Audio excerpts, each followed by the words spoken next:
Hello, and welcome back to What If I Was in the Dragon Ball Universe, Part 12. Last time, Vegeta and Nappa had arrived on Earth, and were convinced by the locals that Saiyans are more suited for protecting than conquering, using Raditz as a proof of this, having as their weakest member had grown considerably over the year he's been on Earth and is now stronger than both of them. To further sweeten the deal, Vegeta was granted his wish, or at least his canon wish, of immortality.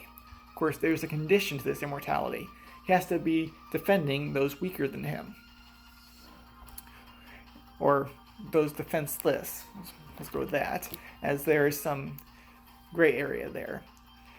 So that if he decides to go back on his deal and start attacking the innocent, then he would lose the protection of his immortality, and the other Z fighters would, get rid of the menace to society. The first step towards making the universe a better place was attacking the Ginyu Force on Frieza Planet 523. Again, this is a little bit of a fanfiction thing, because we don't know where the Ginyu Force was before they landed on Namek, so I just made up a planet that they'd recently conquered.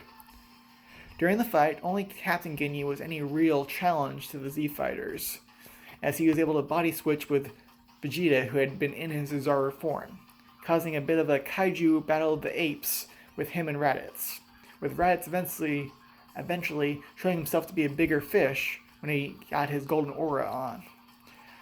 Ginyu decided to try to swap bodies once again, only to be landed in his original body thanks to a throw from Piccolo.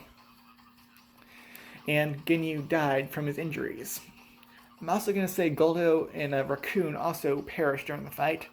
Not that Tien and Chaozu would finish off their opponents, but because of the sadistic nature of the two Ginyu Force members, Vegeta would probably insist that they get finished off.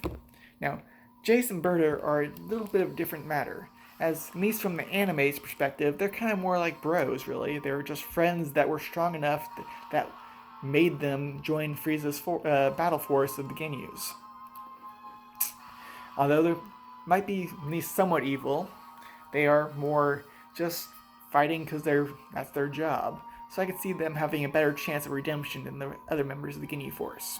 With Berta being knocked unconscious by Giant Monkey, Jace is coerced into calling this in to his lord, Frieza, telling him that Vegeta had used the Giant Monkey form to attack Captain Ginyu and destroy him, and requiring help on planet 523. Of course, I doubt Frieza's going to have this insurrection go unpunished, and will ride his flagship to his latest acquisition, which I'm going to say is going to take about 2 weeks.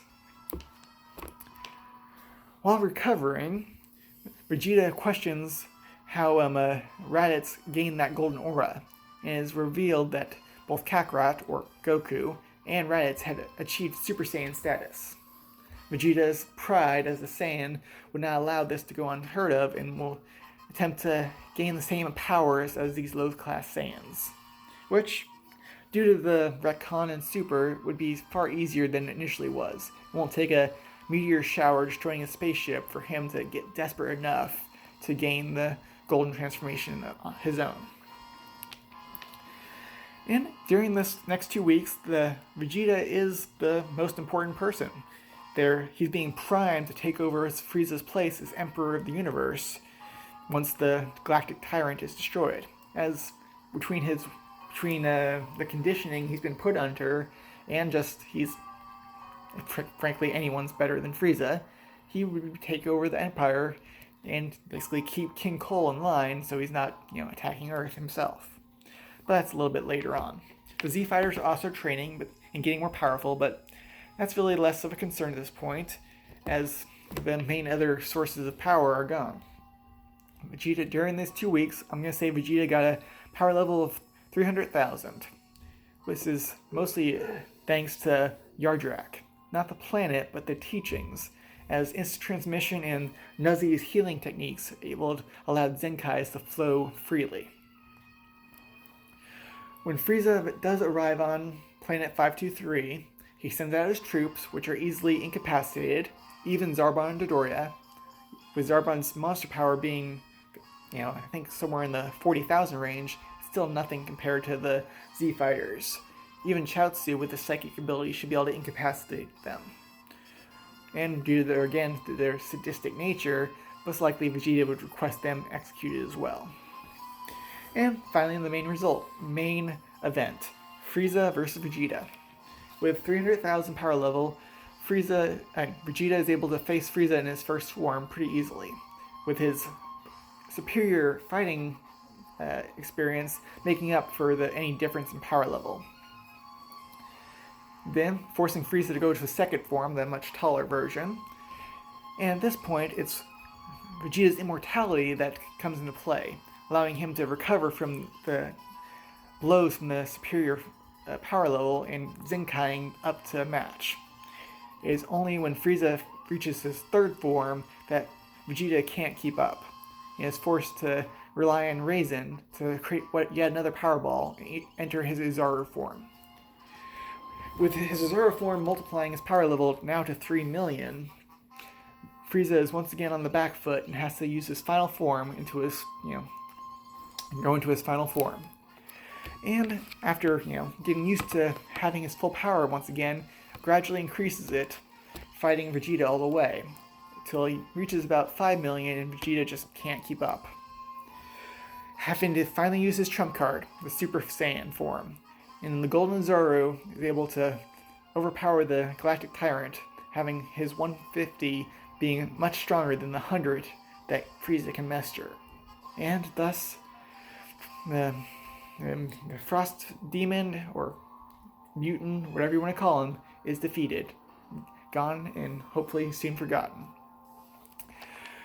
Now, with the end of that, we have Vegeta taking over the Empire, with Jason Birder helping, or at least being forced to help, being positions of power, with Nappa being Vegeta's right hand once again. Though he's still going to be his, prickish self, he's going to be a nicer, kinder emperor than Frieza ever could. And the Frieza Planet 523 is going to get rechristened as Vegeta Prime. And it's going to be something of a hub for intergalactic commerce, being a place that Earthlings, at least with instant transmission, can arrive pretty easily, and Vegeta can have, Frieza's empire used as a hub as well. And I'm going to, just for the hell of it, say that Tarble is brought in to basically be the curator of Vegeta Prime. Now, back on Earth, things get more or less back to normal, with the big difference being Raditz. Because Raisin, being, someone from our world, a fan of original canon, wanted Trunks to be Trunks. But with Vegeta not going to be on Earth anymore, that's not really going to be an option. So, instead of forcing Raditz to live with Goku and stay away from Capsule Corp, they let him meet Bulma, and, as you might expect, she has a thing for Saiyans. They get together, and 1 year later, she is pregnant with a son. And at this point, that Earth gets another visitor, future Trunks, arriving from his standalone timeline. I know some people have the timelines being continuous, but with Raisin's meta-knowledge, the Goku was never going to die, and all the history of Trunks was never going to happen. But it did happen in this alternate timeline. And he warns the Z Fighters about the androids, which end up being cyborgs more than androids, if you really think about it.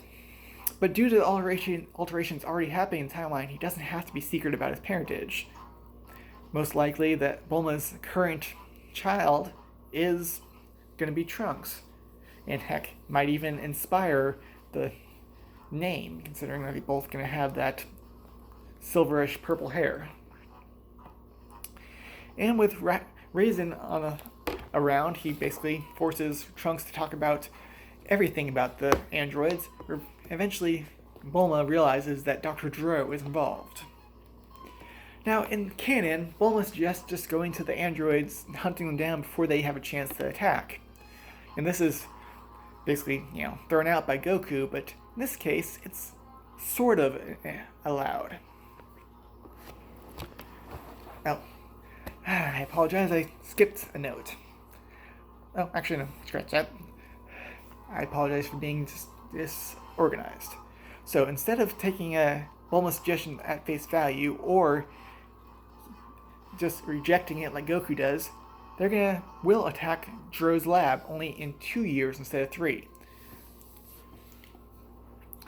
During this time, they're gonna give the opportunity to train Trunks up, let him go back to the future with enough power to actually do some good.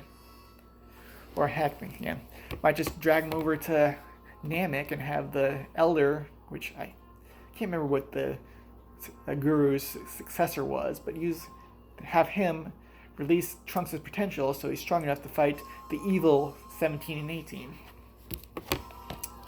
And 2 years later, they attack Jiro's lab, but only Android 19 is active at the time, and 20 doesn't even exist, as Dr. Jiro is still human.